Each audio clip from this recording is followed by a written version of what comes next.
የአዶናይን ወላይታ ሜዳ አሁን ነው ያየሁት እና በቃ በጣም አሜዚንግ ነው የሆንኩት ነው የምላችሁ። በጣም ነው የተገረምኩት። በጣም ደስ የሚል አቀባበል፣ በጣም ደስ የሚል ኢትዮጵያዊነትን የሚያሳይ አቀባበል፣ በጣም ደማቅ የነበረ ያው እኔ ፐርሰናሊ ዝም ብሎ አዶናይ ካለው ሞቲቬሽን ካለው ኢነርጂ ጋር ተያይዞ በጣም ደስ የሚለኝ ልጅ ነው እና ይህን ኢነርጂ ይህንን እንትን በአግባቡ የተጠቀምበት ልጅ ቢኖር አዶናይ ነው። ልክ የክልሉ የዛ አስተዳዳሪ ወይም የወላይታ አስተዳዳሪዎች እዛ ያሉ የመንግስት ኃላፊዎች እንደ ትልቅ ፕሮሞሽንም ይሄን መጠቀም ይችላሉ። አሁን እኔ ፎር ሹር ነው የምላቸው። ከዚህ በፊት ይሄን ያህል እውቀቱ አልነበረኝም ስለ ወላይታ ጓደኞች አሉ። በጣም ስማርት የሆኑ ልጆች ናቸው። የወላይታ ልጆች ይታወቃሉ። አካባቢውን፣ ተፈጥሯዊ ሁኔታውን፣ አሁን ያለችበትን የከተማዋን እድገት ምናምን ስታይ ግን ደግሞ ለማየት የምትጓጓ ሀገር ይሆናል። አሁን እኔ ማየት ከምፈልጋቸው ሀገሮች መካከል አንዱ ወላይታ እንዲሆን ሆኗል ማለት ነው።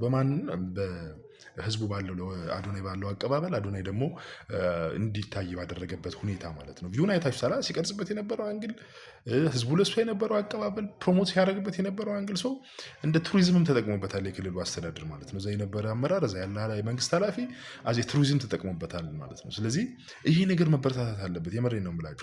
ከተሞቻችን እያደጉ ናቸው። አሁን ያሉት ከተሞቻችን አይታችሁ እንደሆነ ፍጹም አሸብርቀዋል።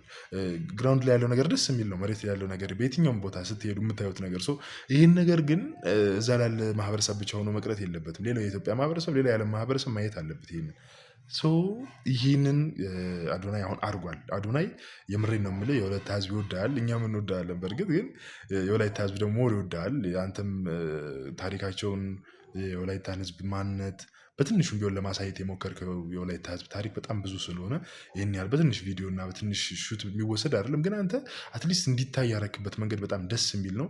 አዶናይ ሪስፔክት ብራዘር።